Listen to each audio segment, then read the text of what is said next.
one more important module, that is OS module.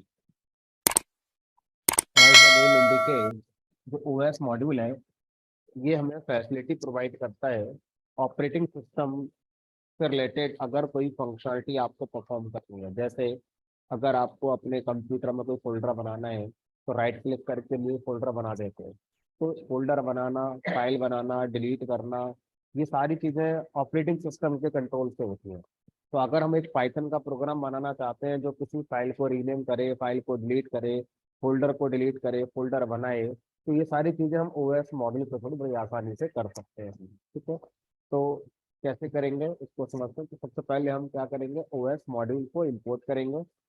OS module के अंदर कई सारे फंक्शंस हैं, उनमें से एक फंक्शन है जिसका नाम है गेट CWD। तो ओएस मॉड्यूल पे काम करते समय हमें फोल्डर फाइल पे काम करना होता है। फोल्डर और फाइल कहाँ रखी है उसका पाथ इंपॉर्टेंट होगा हमारे लिए।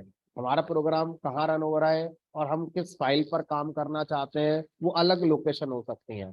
तो हमारे पास एक ओएस मॉड्यूल का फंक्शन है get CWD, current working directory. Current working directory का मतलब है ये प्रोग्राम जिस जगह पर एग्जीक्यूट हो रहा है वो लोकेशन क्या है। तो जैसे मैंने अपने प्रोग्राम को डी ड्राइव के अंदर बैचेस के अंदर 9 to 10 फोल्डर में रखा हुआ है, तो ये मुझे क्या करेगा, वही पाथ लाकर दे देगा जहां पर ये प्रोग्राम आपने रखा हुआ है। ठीक है, तो अब इस प्रोग्राम को अगर आपको दे दिया जाए तो आप इसे जहां भी रन कराएंगे वो पाथ लाकर आपको दे देगा।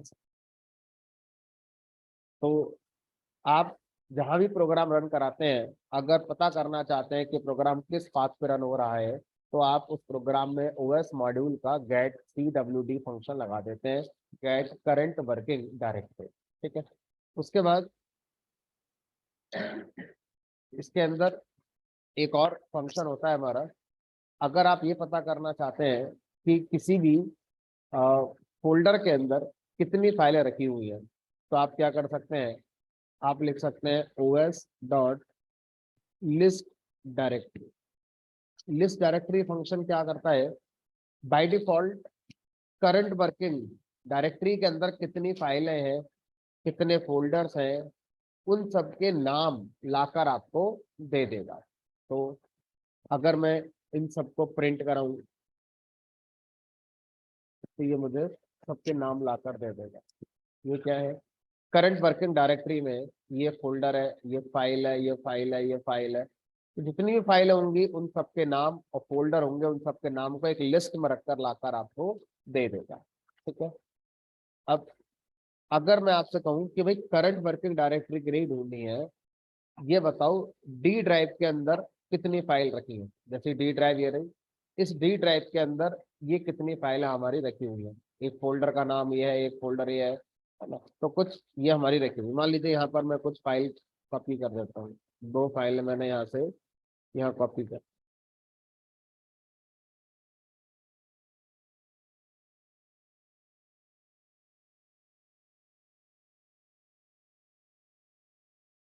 अब यहाँ पर मैं क्या लिखूंगा, मैं लिखूंगा प्रिंट OS.list डायरेक्टरी और यहाँ पर पाथ। तो डी ड्राइव के अंदर मुझे पता करना।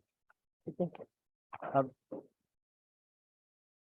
जब भी हम अपने पाथ को ड्राइव के लेटर से स्टार्ट करते हैं, तो ड्राइव का लेटर का नाम चाहे लोअर केस में लिखो चाहे अपर केस में लिखो, दोनों सही होंगे हमारे। ठीक है, उसके बाद कॉलॉन, उसके बाद स्लैश। ठीक है, तो इस तरह से कोई भी पाथ अगर हम ड्राइव के लेटर से स्टार्ट करते हैं तो लिखने का उसका फॉर्मेट ये होगा। देखो ये फोल्डर का नाम है, ये फोल्डर का नाम है, ये आपकी फाइल का नाम है, ये फाइल का नाम है, ये फोल्डर है। जिसके आगे एक्सटेंशन नहीं लगा है वो फोल्डर का नाम है, जिसके आगे एक्सटेंशन लगा है वो इस फाइल का नाम। और ये हिडन फाइल भी लाकर दे रहा है। देखो रिसाइकल बिन नाम से एक फाइल है हिडन, सिस्टम वॉल्यूम इंफॉर्मेशन नाम से एक फोल्डर है हिडन। तो अगर यहाँ पर कोई भी हिडन फाइल होगी इस लोकेशन पर तो भी लाकर आपको दे देगा। ठीक है, और अगर मुझे डी ड्राइव के अंदर मान लीजिए कोई फोल्डर है, मान लीजिए बैचेस, या कोई और फोल्डर बना दिया, मतलब ये फोल्डर बना दिया। अब यहाँ पर जो फाइल है फोल्डर है उनके नाम मुझे पता करने हैं, तो कैसे पता करेंगे? ठीक है, या मान लो एक्स्ट्रा ये रख दिया, तो इस पूरे पाथ को आपको यहाँ पर लिखना होगा। यहाँ से कॉपी करो और फिर यहाँ पर आप उसे पेस्ट कर सकते हैं। तो आप जो भी फाइल के नाम आ रहे हैं उसको किसी वेरिएबल भी स्टोर कर सकते हैं। ठीक है, नेम्स नाम के एक वेरिएबल मान लीजिए आपने रख लिया, ओएस डॉट लिस्ट डायरेक्टरी, और जो भी पाथ आया आप यहाँ पे पेस्ट कर दो। ठीक है, तो आप कॉपी करके पेस्ट भी कर सकते हैं।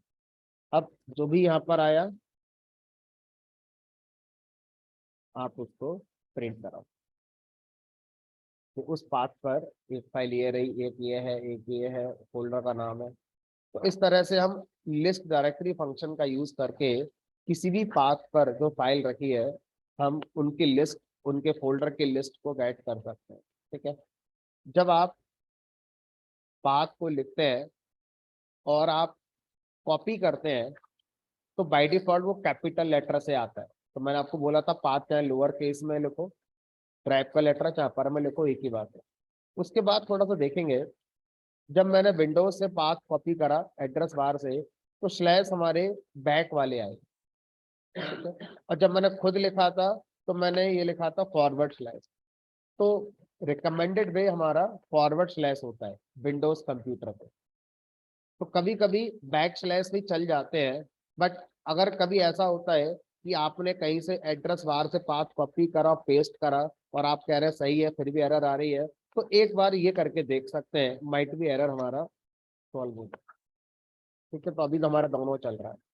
दूसरी चीज क्या, जब ड्राइव के लेटर के अंदर किसी फोल्डर में जाना होता है तब तो कॉलन और स्लैश लगाएंगे, लेकिन जब फोल्डर के अंदर जाना है तो सिर्फ स्लैश लगाते हुए पाथ को लिखना होता है। फिर बार बार कॉलन नहीं लगाना है ऐसे करके कि आपने पहले कॉलन लगाया तो मैं आगे भी लगाऊंगा, नहीं।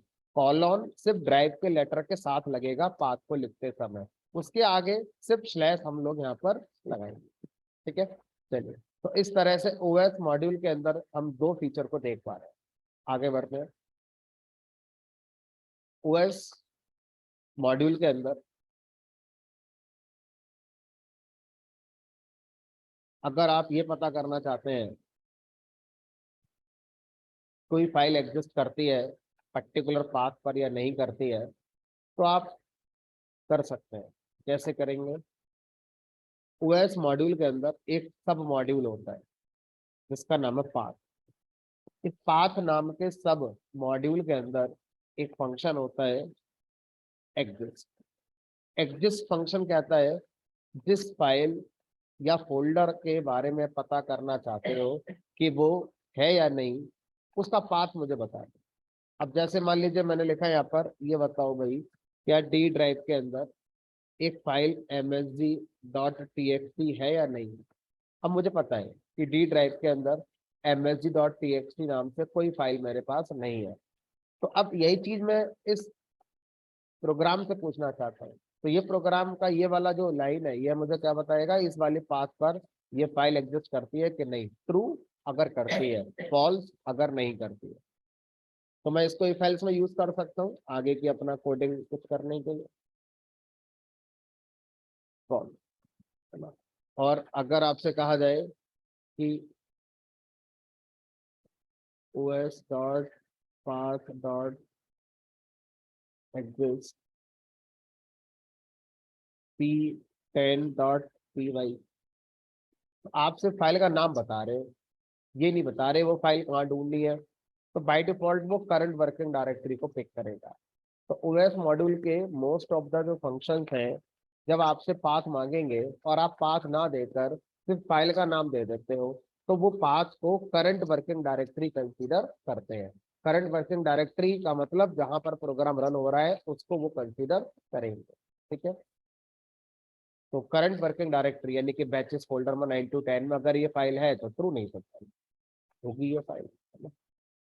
अब अगर मैं किसी भी फाइल को रीनेम करना चाहता हूँ, मान लीजिए ये एक फाइल है, इसके अंदर मैंने कुछ भी लिख दिया, और इसका आसान सा नाम एबीसी दे दिया। ठीक है। अब मैं चाहता हूँ इस abc.txt फाइल को मैं बदल दूँ, इसका नाम मैं बदल दूँ। तो ओएस आप चाहो तो राइट क्लिक करके ऐसे रीनेम कर सकते हैं। ठीक है। अब आप बोलोगे सर प्रोग्राम क्यों बनाने में मेहनत कर रहे हो, तो मैंने आपसे कहा भी एक फोल्डर है, उस फोल्डर में बहुत सारी फाइल रखी है। अब सबका नाम आपको 1 2 3 4 5 6 7 ऐसे देना। अब करो मैन्युअली इस काम को, कई लाख फाइल है फोल्डर के अंदर। सुबह शाम हो जाएगी तब भी खत्म नहीं होगा काम आपका, बोर हो जाओ करते करते। तो अब मैं क्या कर सकता हूँ, इस बात को करने के प्रोग्राम लिख सकता हूँ। पहले क्या करूंगा, मैं उस फोल्डर के अंदर जाके जितनी फाइल है सबका नाम लेकर आऊंगा। लिस्ट डायरेक्टरी फंक्शन पढ़ाया मैंने अभी आपको। फिर लूप लगाकर एक एक फाइल का नाम मेरे पास आ जाएगा और मैं उसको रीनेम करता रहूंगा अपने नाम से। कैसे? ऐसे यहाँ लिखेंगे OS dot rename. Rename function में क्या पास करते हैं, सोर्स फाइल और यहाँ पर उसका डेस्टिनेशन। तो सोर्स फाइल जिसको आप रीनेम करना चाहते हैं, तो हमने कहा रीनेम कर देते हैं डी ड्राइव के अंदर abc.txt फाइल है, इसको रीनेम करना है। अब इसका नया नाम बताओ, और ये भी बताओ कि रीनेम करके पाथ वही रखना है डी ड्राइव में या कहीं और भी रखना है। तो आप पाथ बदल भी सकते हैं रीनेम, जब आपका हमने कहा सेम ही रख दो।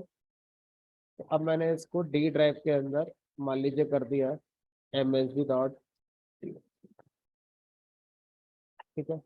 अब इसको रन कराएंगे, तो ये फाइल अगर नहीं हुई तो एरर आ जाएगी, और अगर ये फाइल हुई तो ये हमारा एबीसी की जगह msg.txt हो गई। हमने कहा हो गई।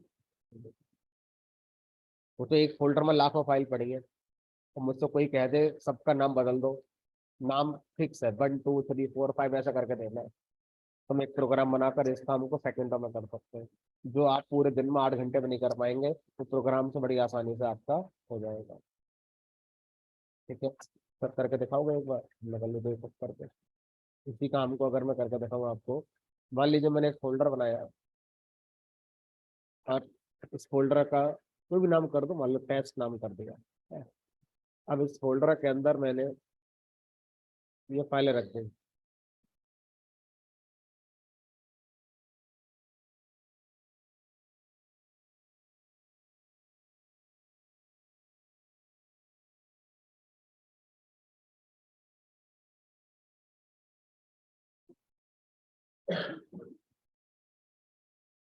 अब मान लो इस तरह से ये 8 है, 8,000 8 लाख फाइल है ना। अब मुझसे कहा गया इस फोल्डर की हर फाइल को एक नंबर दे दो, 1.txt 2.txt 3.txt, है ना। अब इस काम को मैनुअली करोगे तो बहुत टाइम लगेगा। अब इस काम को पाइथन से कैसे कर सकते हैं, सेकेंडों में। लिखने में टाइम लग सकता है 1 घंटा 2 घंटा एक बार, फिर एक बार जब रन हो जाएगा प्रोग्राम तो इस तरह के हजारों फोल्डर पे काम कर सकते हैं। इनके एक फोल्डर की बात हो रही है। डे टू डे हमारी ऑफिस लाइफ में हमें इसकी बहुत जरूरत पड़ती है ना। तो बहुत कैसे करोगे, तो पहले क्या करो, ओएस मॉड्यूल के अंदर जाओ, लिस्ट डायरेक्टरी फंक्शन लगाओ, और इसमें वो फोल्डर जिसके अंदर की सारी फाइलें निकालनी है, डी ड्राइव के अंदर टेस्ट फोल्डर। इससे क्या होगा, जितनी फाइलें हैं उन सबके नाम मेरे पास आ जाएंगे, सबके नेम्स आ गए मेरे पास। अब मैं अगर यहाँ पर एक लूप लगा दूं, फॉर एन इन नेम, और यहाँ पर मैं इसको अभी सब प्रिंट कर रहा हूँ, सारी फाइलों के नाम आ गए। ठीक है। अब सिर्फ नाम आए हैं, अगर मैं यहाँ पर मान लीजिए लिखता हूँ os.rename और यहाँ पर एन पास कर दूं, तो यहाँ पर गलत क्या हो सकता है अभी, गलत ये हो सकता है कि रीनेम में पूरा पाथ देना होता है, और जबकि मेरे पास सिर्फ नाम नाम आए हैं, तो ये एरर आ जाएगी यहाँ पर। तो मुझे क्या करना पड़ेगा, इससे पहले मुझे इस पाथ को भी ऐड करना पड़ेगा। तो यहाँ पर मैंने क्या करा, D drive colon test slash और कॉन्केट कर दिया अपने फाइल के नाम को, तो ये पूरा फाइल का पाथ बन गया। अब इसको रीनेम करना है, किस नाम से रीनेम करना है, मैंने एक यहाँ लगा दिया काउंट वेरिएबल जिसकी वैल्यू बंद कर दी, और यहाँ पर लिख दिया मैंने एफ स्ट्रिंग लगाकर काउंट डॉट टी एक्स। और कहाँ पर, हमने कहा उसी फोल्डर में कर दो। तो d:" test slash count dot txt, ये प्रिंट ही मत करो।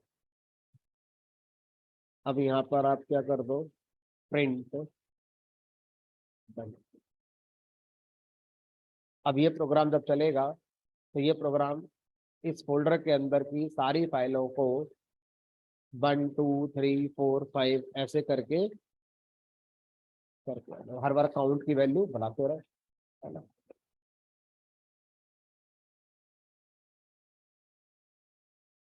हो गया, हमने कहा और क्या, देखो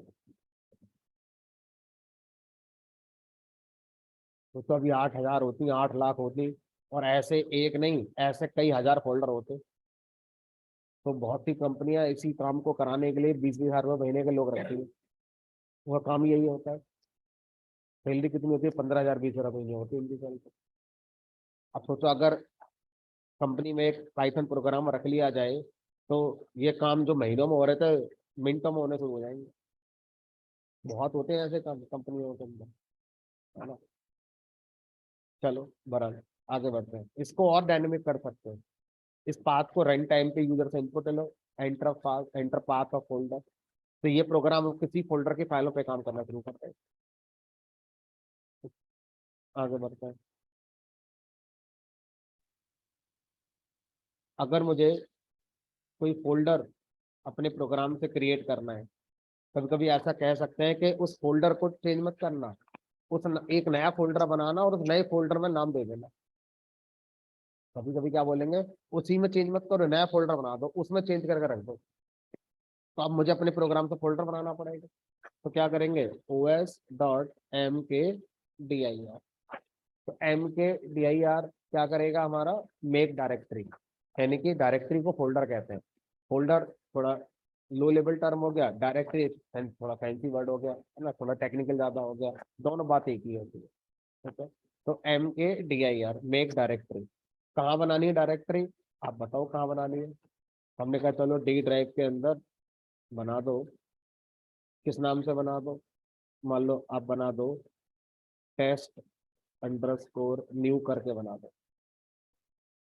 बन गई। अगर इस नाम से नहीं होगी तो बन जाएगी, और अगर इस नाम से डायरेक्टरी पहले से हुई, एरर आ जाएगी, है ना। तो हम os डॉट पाथ लगा के पहले चेक कर लेते हैं कि वो चीज है या नहीं है।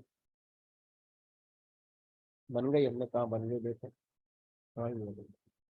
अब इसके अंदर फाइल रीनेम करके कॉपी मारते हैं, ठीक है। तो मैंने कल ही बताया था, मैं फिर बता रहा हूँ, और आप देख ही रहे हो, सबसे ज्यादा यूज होने वाला मॉड्यूल यही है। सबसे ज्यादा यूज होने वाला मॉड्यूल है OS वाला। अब मुझे क्या करना है, मुझे किसी फाइल को डिलीट करना है। कोई फाइल है, मुझे उसे डिलीट करना है। तो OS मॉड्यूल के अंदर एक फंक्शन है जिसका नाम है रिमूव। रिमूव फंक्शन कह रहा है जिस फाइल को डिलीट करना है उसका पाथ होगा वो गई, शिफ्ट डिलीट, मिलेगी भी नहीं दोबारा। एक तो होता है रिसाइकल बिन में जाएगी, परमानेंट डिलीट होती है इससे। तो आप जिस फाइल का पाथ आप यहाँ लिख रहे हो, मेक श्योर वो आपके काम की ना हो।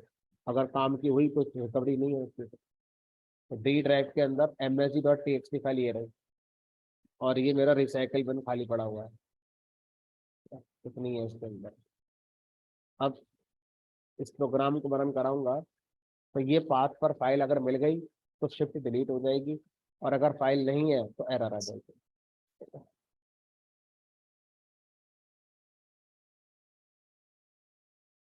यहाँ कुछ नहीं आया, गायब हो गया msg.txt फाइल,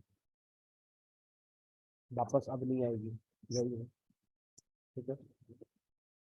अगर मुझसे कोई कह दे एक फोल्डर में रखी सारी फाइल डिलीट करनी है, लिस्ट डायरेक्टरी फोल्डर की फाइल आ गई, लूप लगाओ, लूप के अंदर ये लाइन लिख दो, फोल्डर खत्म। डायरेक्ट फोल्डर डिलीट कर सकते हैं, वो भी कर सकते हैं। तो अगर मैं डायरेक्ट फोल्डर डिलीट करना चाहता हूँ, तो ओएस के अंदर एक फंक्शन है RMDIR, रिमूव डायरेक्टरी। RMDIR कह रहा है लाओ फोल्डर का पाथ बता दो, फोल्डर खत्म। डी ड्राइव के अंदर हमने यही बढ़ा दो, टेस्ट अंडरस्कोर न्यू वाला, खाली किसी काम का तो है नहीं। देखो जैसे ही मैं रन कराऊंगा ना, ये गायब हो जाएगा। हो गया हमने, हाँ देख लो जहाँ पे टेस्ट है, टेस्ट एंड को नहीं, रिसाइकल बिन भी खाली पड़ा हुआ है। लेकिन एक समस्या है, समस्या यह है कि ये सिर्फ उसी फोल्डर को डिलीट करता है जो एम्प्टी है। अगर आपका फोल्डर में पहले से कुछ फाइल रखी है, एक भी फाइल जैसे इसमें फाइल रखी है पहले, तो इस फोल्डर को अगर डिलीट कराएंगे तो ये नहीं होने देगा, एरर देगा, कह रहा है डायरेक्टरी खाली नहीं है, खाली करेगा। तो अब मुझे वो लूप लगा के एक एक फाइल को मैन्युअली डिलीट करके आना पड़ेगा। फोल्डर की फाइलें डिलीट हो गई, अब फोल्डर डिलीट हो गई, थोड़ी मेहनत करनी पड़ गई। तो RMDAR फोल्डर को डिलीट करता है, लेकिन वो तब करता है जब फोल्डर एम्प्टी है।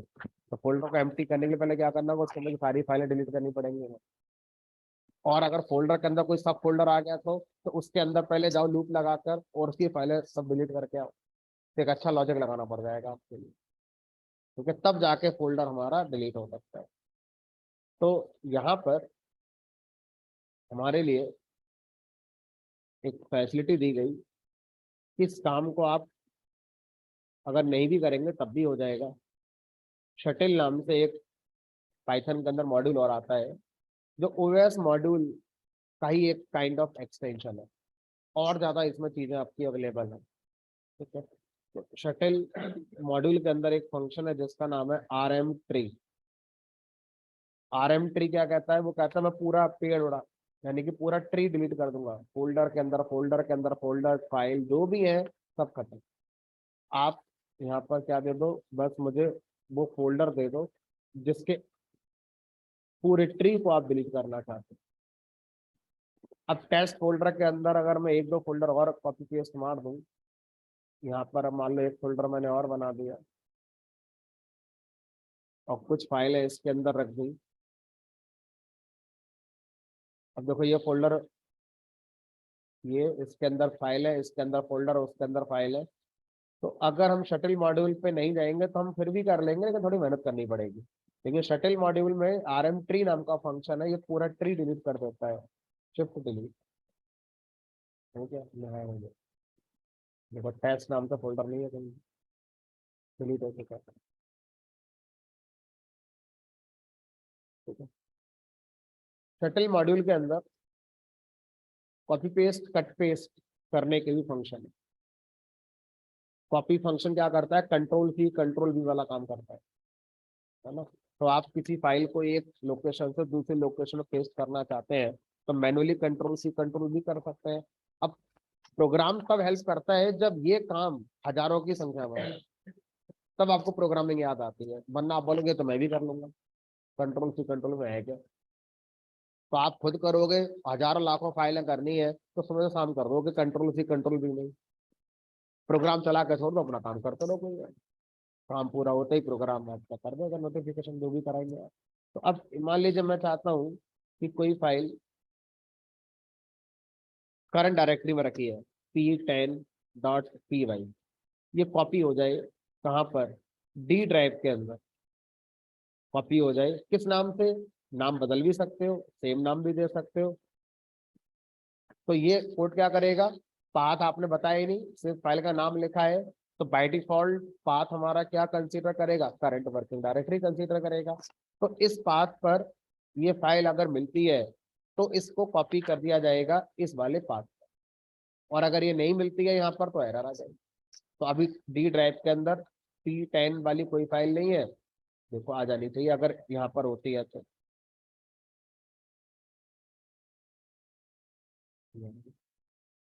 ये तो वही लिखा होगा जो वहां लिखा हुआ है। ठीक है, और अगर आप ये कहें कि इस बार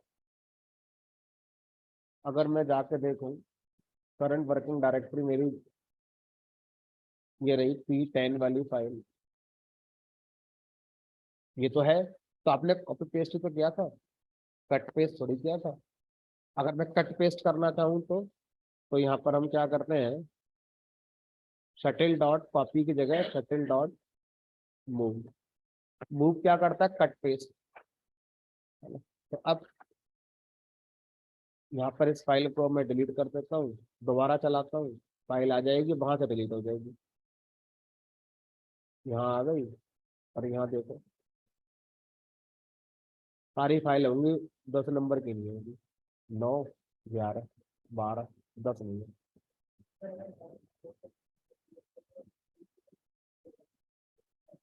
उसका भी कोड लगा सकते हैं, जो भी करना है कोड बनाना है।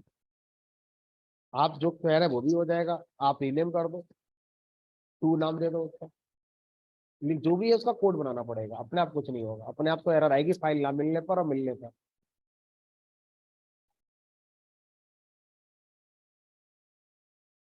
तो हम क्या, ये उसका आंसर ये है कि आप जब मूव करें तो उससे पहले डेस्टिनेशन पाथ पर चेक कर ले फाइल है या नहीं। अगर है तो आप क्या कर सकते हैं, अपनी फाइल का नाम बदल दो, या एग्जिस्टिंग फाइल का नाम बदल दो, या उसको डिलीट कर दो, उसके बाद फिर इस लाइन को रन करें, ऐसा। ठीक है, चलो। तो इस तरह से हमारे पास OS module, shuttle module, shuttle module के अंदर और भी फीचर है हमारे पास, जैसे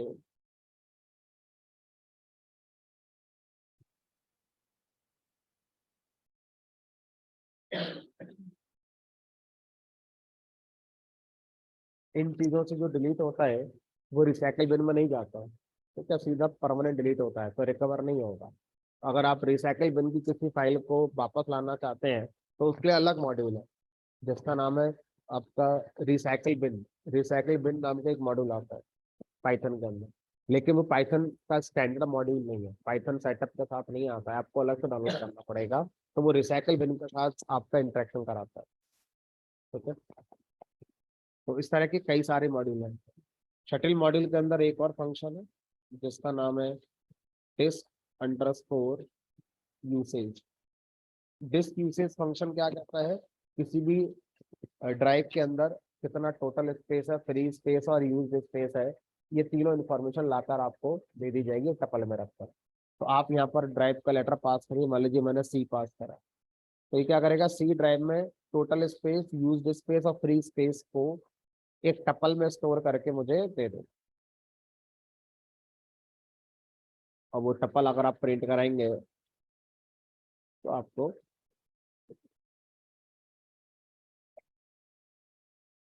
टोटल स्पेस, ये जो यूनिट है बाइट्स में, तो टोटल स्पेस आपका इतना है, यूज्ड स्पेस आपका इतना है, और फ्री स्पेस आपका इतना। ठीक है, तो ये आपकी यूनिट यहाँ पर बाइट्स में है। तो एक यूजर के पॉइंट ऑफ व्यू से अगर हम देखें तो बाइट्स ज्यादा रीडेबल यूनिट नहीं होती है, यूजर एमबी और जीबी में ज्यादा चीजों को समझता है। तो आप इसे जीबी में कन्वर्ट करके दिखाओगे तो ज्यादा बेटर है, क्योंकि ये इतना बड़ा है कि जीबी में ही ज्यादा बेटर रहेगा। हाँ, कोई सॉन्ग का स्टोरेज है, कोई इमेज की स्टोरेज है, तो शायद एमबी केबी में समझ में आएगा, फिर जीबी का मतलब नहीं। बट ये तो पूरी डिस्क की बात आप कर रहे हो ना, तो आप क्या कर सकते हो, इनमें से किसी एक को उठाओ। ठीक है, तो सबसे पहला वाला क्या है हमारा, टोटल स्पेस। तो मैं टोटल स्पेस को जीबी में कन्वर्ट करके दिखाता हूँ। तो बाइट्स को अगर मैं अपर लेवल पर लेके जाना चाहूँ, नेक्स्ट लेवल क्या होता है बाइट के बाद, केबी, किलो बाइट। तो हम क्या करेंगे, भाग करेंगे 1024 अनसपोर्टेड टपल के जीरो इंडेक्स पर, जो टोटल स्पेस है। तो ये बाइट में हो गया, ये केबी में आ गया।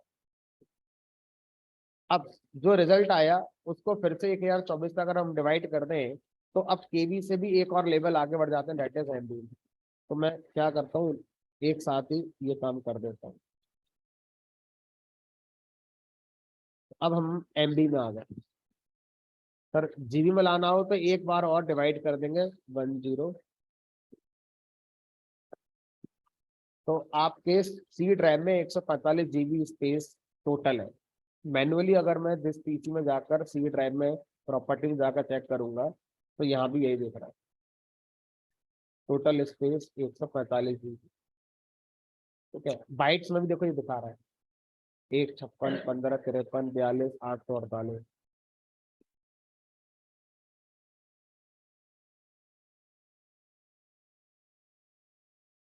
इससे हम क्या कर सकते हैं, इससे हम फायदा ये ले सकते हैं कि अगर हम कोई फाइल क्रिएट कर रहे हैं, फोल्डर बना रहे हैं, तो पहले देख तो लें हमारा मेमोरी आउट ऑफ स्पेस तो नहीं है कहीं।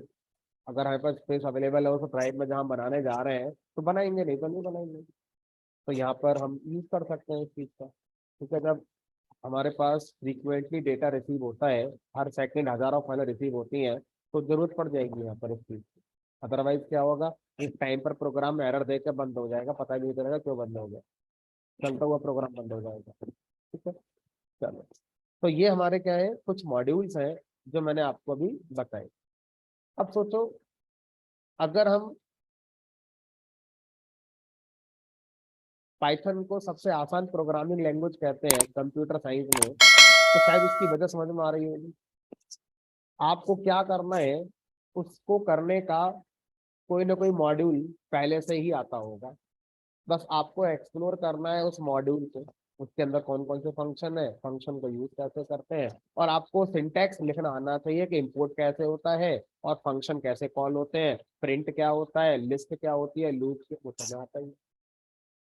तो मुझे लगता है जो सीखने वाला था वो समय गुजर चुका हमारा, अब सब करने वाला रह गया है। क्या करना है ये बताओ। सीखने का मतलब loop, condition, operator, list, tuple, set, ये सब फंक्शन वगैरह है। अब ये सब हो गया, अब बताओ करना क्या है। जो करना है उसका मॉड्यूल होगा, उसको ढूंढो, लेकर आओ, यूज करो और हो गया। अब number of module Python setup के साथ जो दिए गए हैं, उनके अलावा बहुत सारे मॉड्यूल है जो थर्ड पार्टी आते हैं, जैसा मैंने आपको लास्ट क्लास में बताया था। तो जितने भी थर्ड पार्टी मॉड्यूल है, मान लीजिए हम और आपने मिलकर एक पाइथन का बढ़िया सा मॉड्यूल बना दिया जो कोई मीनिंगफुल टास्क कर रहा है मान लीजिए, और हम चाहते हैं कि किसी भी को अगर सेम टास्क करना हो तो अपना टाइम वो क्यों लगा रहा है, हम लोगों ने लगा तो लिया एक बार, तो हमारी मॉड्यूल वो ले जाए और इम्पोर्ट कर ले, अपना काम कर ले। और हमें कुछ ऐसा चाहिए जो उसके पास है, वो हमें दे दे, तो दोनों का वक्त बचेगा। तो सर ऐसे तो एक काम करो, वर्ल्ड वाइड सारे प्रोग्रामर को इकट्ठा कर लो इस प्लेटफॉर्म पे, वक्त ही वक्त बचेगा। हमने कहा हाँ बिल्कुल अच्छी सोच है, गलत क्या है इसमें। तो गलत क्या है, जो मैंने करा वो आप ले लो, जो आपने करा वो मुझे दे दो, दोनों का काम होगा। क्योंकि अगर आपको लगता है कि जो मैंने करा है मेरे बहुत एफर्ट लगे, खर्चा बहुत हुआ है, तो पैसे ले लो और क्या है, चार्ज कर दो, दे दो, लेकिन टाइम तो बचा दो मेरा। तो अब वो प्लेटफॉर्म कहाँ से आएगा जहां पर सब लोग मिल जाएंगे, एक दूसरे के बनाए मॉड्यूल का यूज कर लें।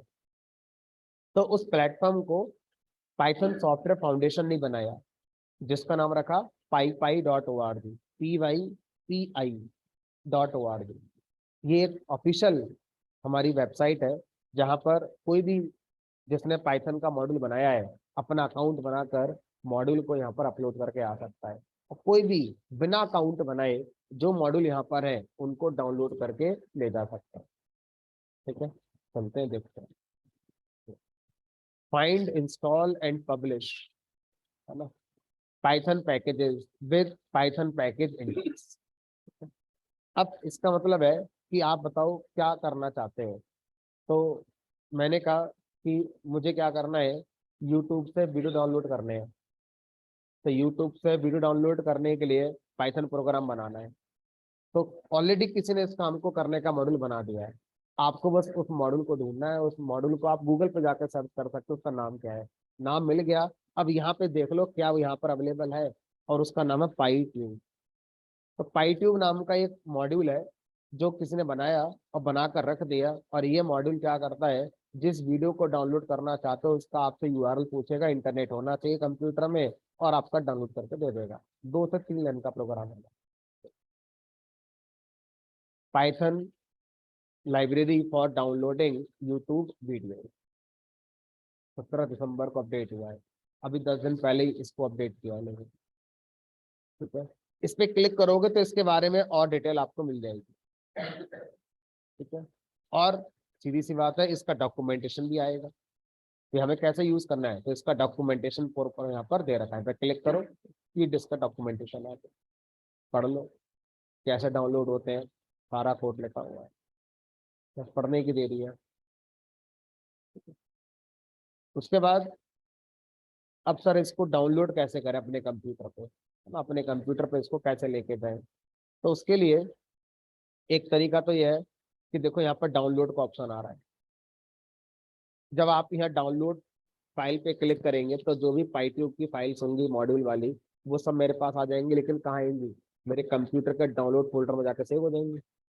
ये कोई भी चीज़ आप डाउनलोड करोगे ब्राउजर से, तो ब्राउजर का अपना डाउनलोड फोल्डर होता ही है हर किसी का, वहां जाके सेव हो जाएगा।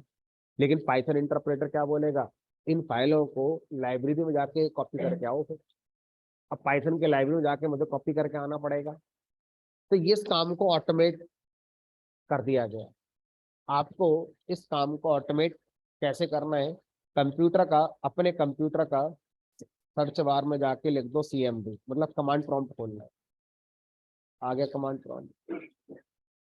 उसके बाद इस कमांड प्रॉम्प्ट पे आप क्या लिखेंगे, ये लिख रही है पिप इंस्टॉल पाइट्यूब। इसको कॉपी कर लो सेलेक्ट करके, या यहाँ से सिंपली कॉपी कर लिया और अपने कंप्यूटर के कमांड प्रॉम्प्ट पे इसको पेस्ट कर। आपके कंप्यूटर में इंटरनेट होना चाहिए। जैसे ही आप एंटर करोगे वैसे ही पिप कमांड इस वाली वेबसाइट से, PyPy.org वेबसाइट से कनेक्शन बनाएगी, और उस वेबसाइट पर जो पाईट्यूब नाम का मॉड्यूल है इसको हमारा ढूंढा जाएगा। अगर ये मिल गया तो इस मॉड्यूल की फाइल है सीधा पाइथन जहां पर इंस्टॉल हुई आपके कंप्यूटर में उसी जगह जाके पेस्ट कर दी जाएंगी। आपको जो हेडेक है वो आपकी हटा दी गई। अगर ये नहीं मिला तो एरर आ जाएगी। तो ये मॉड्यूल गूगल पे नहीं सर्च करा जाता, ये मॉड्यूल सिर्फ इस वेबसाइट पर होना चाहिए। गूगल पे या किसी और वेबसाइट पर रखा हुआ है तो इसको नहीं पता, क्योंकि इस इंटरनली पिप कमांड सिर्फ इस वेबसाइट से ही अपना कनेक्शन क्रिएट करेगी। ठीक है, अब जब मैं एंटर करूंगा तो ये हमारा डाउनलोड हो जाएगा। अब समय के साथ साथ चेंजेस होते रहते हैं। तो ये वाला जो मॉड्यूल पाईट्यूब वाला है, अगर ये 2 साल बाद कुछ चेंज हुआ तो फिर मुझे जब डाउनलोड करूंगा तो कौन सा वाला मिलेगा, आज वाला, कल वाला, 2 साल बाद वाला, कैसे पता चलेगा। तो यहाँ पर आप देख रहे हैं क्या लिखा है साथ में, 12.1. आप क्या लिखेंगे, अगर स्पेसिफिक है तो आप यहाँ पर ऐसे लिखें। तो अब आप 10 साल बाद भी इस कमांड को चलाएंगे तो यही वाला वर्जन पाईट्यूब लाइब्रेरी का डाउनलोड होगा, भले ही पाईट्यूब लाइब्रेरी को और आगे अपडेट कर दिया गया हो, फर्क नहीं पड़ता। तो अगर अगर मुझे पुराना वाला चाहिए तो आप पुराना लिख दो कोई यहाँ पे। पर समस्या तो ये होगी कि मुझे पता ही नहीं पाईट्यूब के वर्जन क्या है, 1 वाला चल रहा है, 2 चल रहा है, 10 चल रहा है, 15 चल रहा है, पता नहीं क्या चल रहा है। तो क्या करेंगे, तो कैसे लिखेंगे, वर्जन को लिखते हैं डबल इक्वल लगा, डबल इक्वल और फिर वर्जन। मुझे पता ही नहीं क्या है, गलत लिख दो, वो लिख दो जो हो ही नहीं सकता। इससे क्या होगा, इससे पिप कमांड हमें खुद बताएगी कि आपने गलत लिखा है ना, ये सही वाले हैं, इनमें से बताओ कौन सा चाहिए। अब देखो, could not find a version that satisfies the requirement। ठीक है, तो अब जो हमारे वर्जन अवेलेबल है वो ये है, इनमें से बताओ कौन सा चाहिए। तो लास्ट, जो सबसे लास्ट है वो सबसे लेटेस्ट। तो इस तरह से किसी भी हम मॉड्यूल का वर्जन आसानी से पता कर सकते हैं छोटे से तरीके में। तो ऐसे मॉड्यूल जो आप पिप इंस्टॉल से डाउनलोड करते हैं तब उनको यूज करते हैं, ऐसे मॉड्यूल को हम थर्ड पार्टी मॉड्यूल कहते हैं। और वो मॉड्यूल जो अभी हमने पढ़े, random module, math module, time module, calendar module, OS module, ये पाइथन सेटअप के साथ पहले से ही आ गए थे। तो ऐसे मॉड्यूल को हम क्या बोलते हैं, स्टैंडर्ड मॉड्यूल कहते हैं। ठीक है, तो हम यहाँ पर इसको डाउनलोड कर सकते हैं। कभी कभी हमें देखना पड़ जाता है वर्जन, क्योंकि जो थर्ड पार्टी मॉड्यूल्स हैं माइट भी कभी कभी लेटेस्ट पाइथन के साथ कंपेटेबल ना हो। अभी हम 3.11 पे चल रहे हैं, हो सकता है ये वाली जो लाइब्रेरी बनी हो उस समय पाइथन 3.10 ही आता हो, हम आ गए 3.11 पर, बट इस लाइब्रेरी को पता ही नहीं 11 क्या होता है। तो हो सकता है कंपैटिबिलिटी ना मिले और एरर आ जाए, और फिर आपको इसका पुराना वर्जन लेकर आना पड़े इस लाइब्रेरी का। ठीक है, तो अब यहाँ पर हमने क्या लिखा, वही पिप इंस्टॉल फाइल हो गई install। कितना टाइम लगा, 2 सेकेंड लगे होंगे, बाकी आपकी इंटरनेट की स्पीड पर डिपेंड करेगा। ठीक है, अब इसका यूज कर सकते हैं, हमने कहा बिल्कुल कर सकते हैं। और भी लाइब्रेरी हमने कहा और बहुत सारी, बताओ कौन सी चाहिए। जैसे पाईट्यूब तो एक हो गई, अगर मुझे विकिपीडिया पे कोई भी कंटेंट सर्च करना है तो मैं यहाँ पर विकिपीडिया नाम की एक पाइथन की लाइब्रेरी मॉड्यूल है, मैं इस पर कर सकता हूँ, याद है विकिपीडिया। अगर मान लीजिए मुझे वेबसाइट बनानी है, जेंगो नाम का एक लाइब्रेरी है, वेबसाइट बनाने के लिए मुझे डेटा एनालिटिक्स पढ़नी है, पांडास नाम की एक लाइब्रेरी है, ये डेटा एनालिटिक्स के लिए काम करती है, पांडास लाइब्रेरी। तो सर इस तरह से हमने कहा कोई भी पाइथन में लाइब्रेरी अगर है तो उसका आप यहाँ पर सर्च कर सकते हैं और आप यहाँ से पिप इंस्टॉल करके लेके जा सकते हैं। तो ऐसा नहीं है कि आपको यहाँ आना पड़ेगा, देखना पड़ेगा, इसको तो मैंने समझाने के लिए ओपन करा है। आपको ना आना है ना देखना है, बस कमांड प्रॉम्प्ट खोलना है और जो मॉड्यूल आपको चाहिए वो आप यहाँ पर ला सकते हैं। ठीक है। अब कभी कभी क्या होता है, हमारे कंप्यूटर में पाइथन के एक से ज्यादा वर्जन इंस्टॉल होते हैं।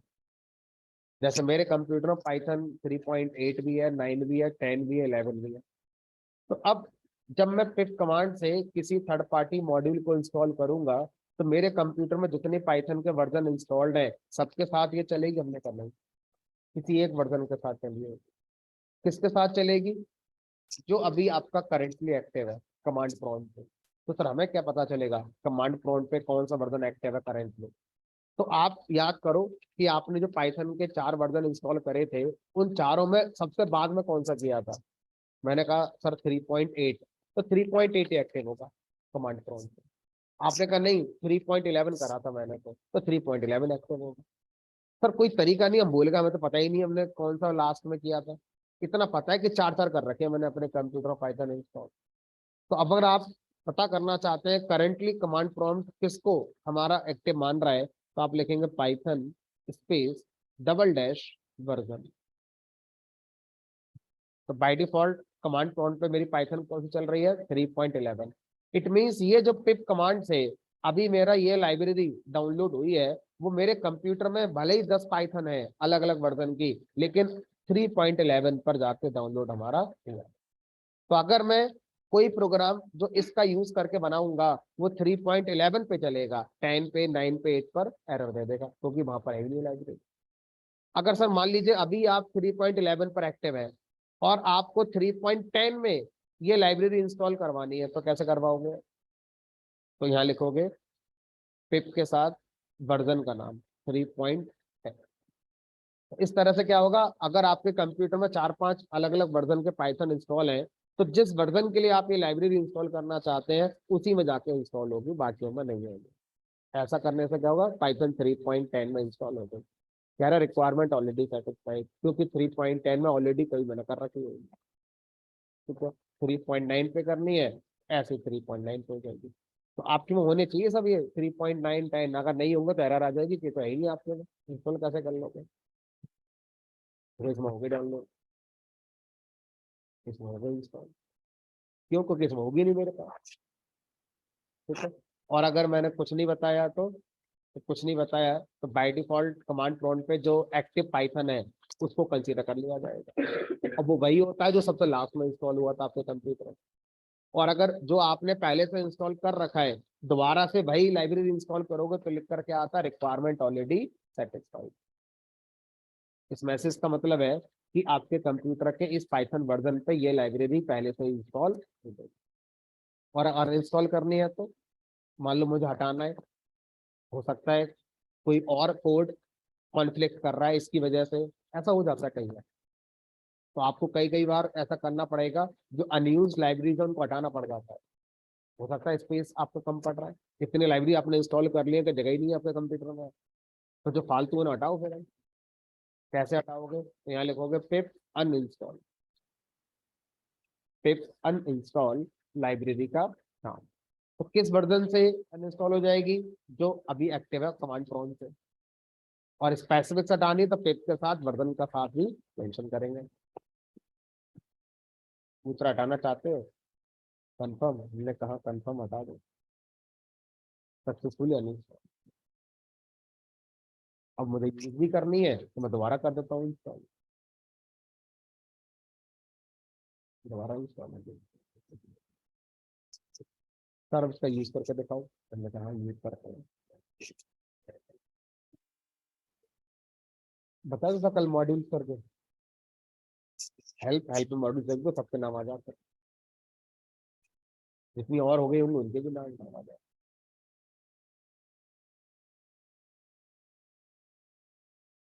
अब क्या करेंगे, पाईट्यूब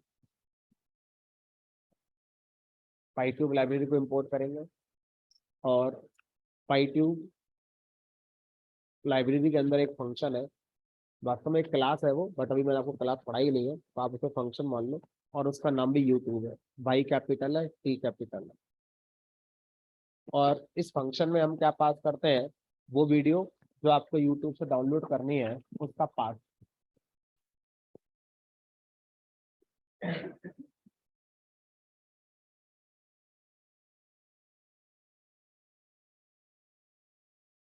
तो एक यूट्यूब पर ड्यूकैट का चैनल है, उस पर मेरी वीडियो पड़ी हुई है, वो मैं आपको डाउनलोड करके दिखाता हूँ।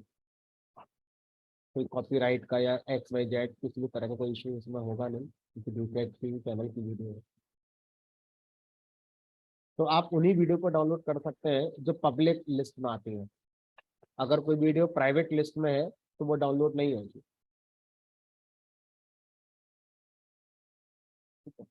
तो इससे क्या हो गया, ये वीडियो का हमने क्या दे दिया, पाथ दे दिया, इस पर वीडियो जो रखी है वो आपकी डाउनलोड हो जाएगी। आप कोई सा भी ट्राई कर लेना अपने घर जाकर, ठीक है, बस एक ही चीज ध्यान रखनी है कि वो वीडियो पब्लिक होनी चाहिए, मतलब वो सब कोई भी देख सकता है। कुछ वीडियो ऐसी होती हैं जो लॉगिन करने के बाद ही आप देख सकते हो, बिना लॉगिन करे नहीं देख सकते, तो उनको आप नहीं देख, उनको डाउनलोड नहीं कर पाएंगे, ठीक है। इससे क्या होगा, इससे हमारा इस वाली वीडियो के साथ कनेक्शन बनाकर आपको दे दिया जाएगा, एक कनेक्शन बनकर आपका आ जाए। अब होता क्या है कि यूट्यूब जब किसी वीडियो को अपलोड करता है तो अलग अलग फॉर्मेट में अपलोड करता है, low quality, high quality, audio सिर्फ वीडियो, मोबाइल फॉर्मेट, करीब 10 12 15 फॉर्मेट में यूट्यूब उसको कन्वर्ट कर करके स्टोर करता है। तो यूट्यूब का कितना बड़ा रिपोजिटरी होगा, इतनी वीडियो, हर वीडियो के 15 15 फॉर्मेट, है ना। तो अब आप बताओ कौन सा वाला फॉर्मेट का वीडियो डाउनलोड करोगे इस यूआरएल का। तो हमने कहा पहले बताओ तो कौन कौन से, हमें क्या पता कौन कौन से होंगे। तो हम क्या कर सकते हैं, इस कनेक्शन से पहले पूछेंगे कि कितने फॉर्मेट्स में ये वीडियो अवेलेबल है। तो कैसे पूछेंगे, स्ट्रीम्स नाम का एक वेरिएबल है, इस कनेक्शन के ऊपर स्ट्रीम्स वेरिएबल कॉल करेंगे तो हर फॉर्मेट आपको लाकर दे दिया जाएगा। ठीक है, मान लीजिए FMT वेरिएबल में आपने स्टोर कर लिया, ऑल फॉर्मेट। अब इसको आप प्रिंट करा कर देख सकते हो।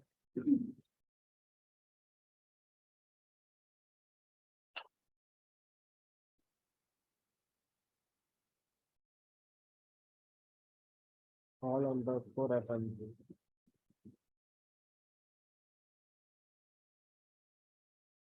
क्या सर समझ ही नहीं आ रहा, आएगा सब आएगा। देखो एक लिस्ट आई है, उस लिस्ट में सारे फॉर्मेट रख कर दिए गए हैं। हर फॉर्मेट को टेक्निकल टर्म में स्ट्रीम कहा जाता है, यहाँ से लेकर यहाँ तक, ये पहली स्ट्रीम। अब इसमें काम की चीज देखो, आपका रिजोल्यूशन क्या है, 144, फ्रेम पर सेकेंड कितना है, 6 का है हमारा। एक वीडियो है, ऑडियो नहीं है, वीडियो है, ठीक है। और कौन से टाइप की है, 3GPP फॉर्मेट है, जैसे MP3 होता है, MP4 होता है ना, AVI होता है, इसी तरह से 3GPP फॉर्मेट होता है, तो सबसे पुअर क्वालिटी होती है। मतलब मान लो ये मोबाइल के अकॉर्डिंग बनाई गई है, सबसे बेकार क्वालिटी होती है, ठीक है। लेकिन फायदा क्या होगा, 3GPP फॉर्मेट सबसे लाइट वेट होता है ना। तो ये वीडियो अगर आप डाउनलोड करना चाहते हैं तो ये वाली स्ट्रीम पर आप काम करेंगे। दूसरी स्ट्रीम देखो जिसमें रेजोल्यूशन बढ़ गया, 360 हमारा हो गया, और FPS फ्रेम पर सेकेंड आपका बढ़ गया। तो ये दोनों चीजें बढ़ती जाएंगी तो आपका वीडियो क्वालिटी बेटर होती जाएगी। और देखो यहाँ पर वीडियो का जो फॉर्मेट है वो क्या है हमारा, MP4 होता है।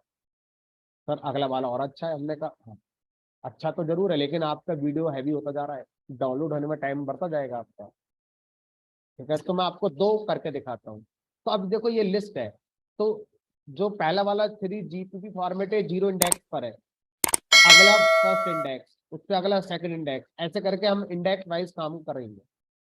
तो मैंने कहा भाई इसके अंदर से जो जीरो इंडेक्स है उस पे जाओ, और जीरो इंडेक्स की जो स्ट्रीम है उसको डाउनलोड कर दो। तो हर स्ट्रीम डाउनलोडेबल है। Dot download. अब बाय डिफॉल्ट जो इस वाले यूआरएल की जीरो इंडेक्स की जो स्ट्रीम होगी वो आपको मिल जाएगी, जो सबसे पुअर क्वालिटी वाली है। और कहाँ डाउनलोड होगी बताओगे तो आपके बताए गए पाथ पर, नहीं बताओगे तो करंट वर्किंग डायरेक्टरी में हो। तो मान लीजिए मैं यहाँ पर बता देता हूँ कि डी ड्राइव के अंदर आपका हो जाए। अब यहाँ पे डी ड्राइव में अभी टोटल 1 2 3 4 5 6 7 आइटम है। और आठवां का नाम क्या होगा वीडियो का, जो यूट्यूब पर नाम रखा गया है इस वीडियो का वही नाम से डाउनलोड हो जाए।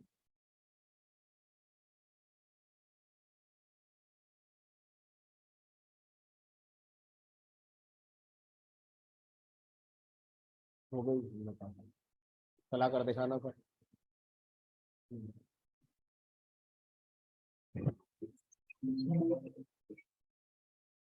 तो कुछ भी समझ में शायद ज्यादा ना आए आपको।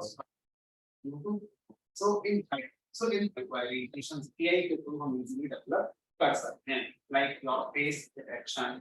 अब सर नाम अपना पा गया, पाइथन टेक्नोलॉजी ओवरव्यू भाई आदित्य सर। अब मान लीजिए सर मैं इसकी और जो दूसरी क्वालिटी है उनके डाउनलोड करना चाहता हूँ, तो मैंने फर्स्ट की जगह सेकंड लिख दिया और हैवी क्वालिटी होगा। टाइम ज्यादा लगेगा क्या?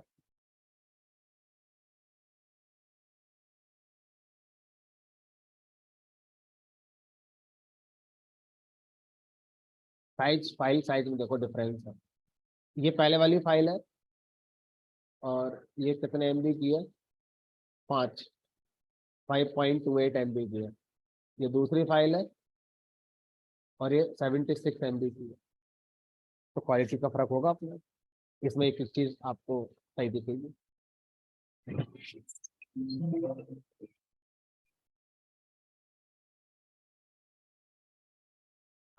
My name is Aditya and I'm a senior and in So in this video, I'm to the website team to grow SQL deep learning. Python AI correct really implementing the concept of NLP with the help of God analytics. ठीक है, तो इस तरह से आप YouTube से कोई भी वीडियो जो पब्लिक है और आपको उसका यूआरएल पता है, आप इजीली क्या कर सकते हैं, डाउनलोड यहाँ पे कर सकते हैं। कौन से फॉर्मेट करना कर सकते हैं? सोचो आपने सॉफ्टवेयर यूज करा हुआ YouTube download manager. YouTube download manager क्या करता है, पाइथन में अगर हम उसको बनाए तो आधा कोड, मेन कोड तो तैयार है हमारा, सिर्फ हमें इंटरफेस अच्छा सा बनाना है। जितने फॉर्मेट आ रहे हैं अब यूजरों को थोड़ी बताएंगे इतनी एफपीएस है और इतनी क्वालिटी है, उसको तो हम आसान शब्द बताएंगे, लो क्वालिटी का है या हाई क्वालिटी का है या एचडी क्वालिटी का है या ऑडियो या वीडियो है, तो 4 5 फॉर्मेट दिखा दो और वो जिस पे क्लिक करेगा उसकी स्ट्रीम को पैच करके डाउनलोड करवा दो। बढ़िया सा प्रोग्रेस बार दिखा दो एक, ताकि वो थोड़ा बिजी रहे देखने में। डाउनलोड तो अब इसमें सिर्फ इंटरफेस बनाने वाला कोड रह गया है। एक्चुअल कोड तो 4 लाइन का ही है, बाकी तो लुक वाला कोड रह गया, तो देखने में उसे अच्छा लगता रहेगा सब, है ना। तो इस तरह से प्लेलिस्ट भी डाउनलोड कर सकते हो। यूट्यूब का जो डॉक्यूमेंटेशन है, इस लाइब्रेरी का जो डॉक्यूमेंटेशन है जो मैंने आपको दिखाया था, उसको जाके जब पढ़ोगे गो थ्रू करोगे तो इसमें पूरी की पूरी प्लेलिस्ट आ जाती है। अभी तो एक वीडियो आ रहा है, ठीक है। आप यहाँ से जाके इस वीडियो पर कमेंट करके आ सकते हो, लाइक करके आ सकते हो, डिसलाइक। तो जो आप मैनुअली जाके करते हो किसी वीडियो के साथ यूट्यूब पर, पाइथन की इस लाइब्रेरी के थ्रू वो सारे काम आप कर सकते हो। ठीक है, डॉक्यूमेंटेशन लेकिन पढ़ना होगा, कहने से नहीं हो जाएगा। जो कहा गया है डॉक्यूमेंट्स में उसको सीखना पड़ेगा कैसे होता है, फिर उसका कोड लिखेंगे तब होगा। ठीक है, चलिए सर एक और लाइब्रेरी करा दो फिर, इंस्टॉल विकीपीडिया। विकीपीडिया लाइब्रेरी है जो हमारा क्या करती है, जो भी आप विकीपीडिया पर सर्च करते हैं वो आपका पाइथन के प्रोग्राम से कराने वाला काम करती है। ठीक है, क्या मतलब है इसका, देखो इसका मतलब है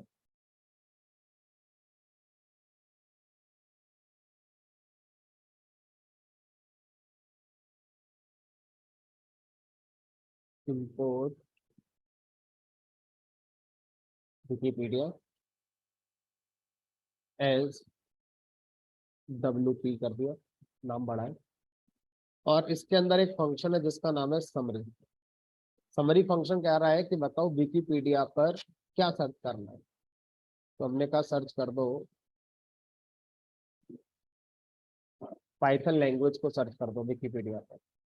तो ये क्या करेगा, विकिपीडिया में ना बहुत सारे पेजेस होते हैं, तो इस नाम का पेज सर्च करेगा, और इस पेज के जो कंटेंट है वो लाकर आपको as a text, as a string दे दो। बस इस प्रोग्राम को चलाने के लिए इंटरनेट कंप्यूटर में होना चाहिए, क्योंकि ये विकिपीडिया की वेबसाइट पे लाइव सर्च करता है। ठीक है, तो मैं एक काम करता हूँ, इसको ना मैनुअली करके दिखाता हूँ। मान लीजिए मैं विकिपीडिया पर जाता हूँ, लिखता हूँ विकी ये, और साथ में लिख दिया विकिपीडिया। क्योंकि अगर मैं ये नहीं लिखूंगा तो पता नहीं कहाँ कहाँ से कंटेंट लाकर गूगल देखे देगा मैं। अगर मैं ये लिख दूंगा तो सबसे पहला लिंक इसी का होगा, विकिपीडिया का। ठीक है, तो ये मैनुअली सर्च कर रहे हैं, तो देखो यार, Python is high level general purpose language, जो भी सर्च करा वो आ गया। और ये इसका पेज का नाम है, यहाँ लिखा है प्रोग्रामिंग लैंग्वेज। अब यही चीज अगर मैं पाइथन के प्रोग्राम से करूंगा, तो ये 2 लाइन का प्रोग्राम।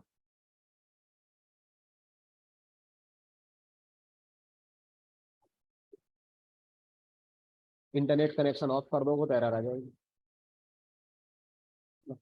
तो जो भी सर्च करना चाहते हो कर सकते हो, और यहाँ पर आप सेंटेंसेस बता सकते हैं कि भाई शुरू के 3 सेंटेंस है ना, इतना लंबा पैराग्राफ मत दो, समझ में कम आएगा। तो कुछ सेंटेंसेस शुरू के हमारे आ जाएंगे।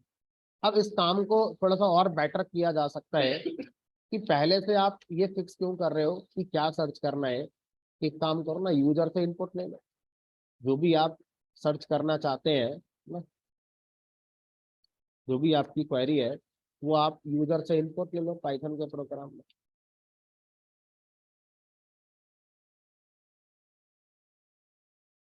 और जो भी आपका टेक्स्ट आपने वेरिएबल क्यू में स्टोर किया है उसी को सर्च करा दो। हमने कहा ये भी सही है। क्या सर्च करना है, हमने कहा जावा लैंग्वेज के बारे में बता दो। जावा ये है, तो लैंग्वेज के बारे में बताया, हमने कहा नहीं, ये तो कुछ भी सर्च कर लो जो आपका मन करे।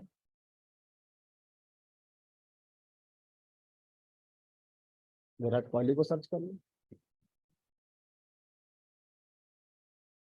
Virat Kohli international cricket team है, ये है, फॉर्मर कैप्टन, फॉर्मर भी हो गए।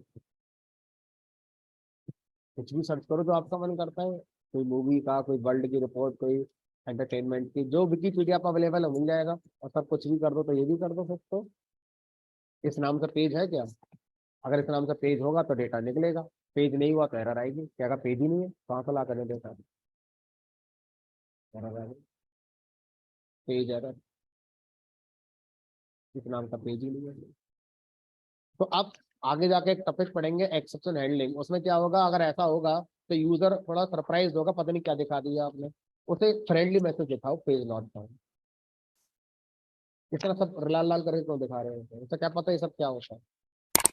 तो हम एक्सेप्शन हैंडलिंग टॉपिक का यूज करके फ्रेंडली मैसेज उसको दिखा सकते हैं। चलिए आज इतना ही, कल मिलेंगे, कल आगे के टॉपिक डिस्कस करेंगे।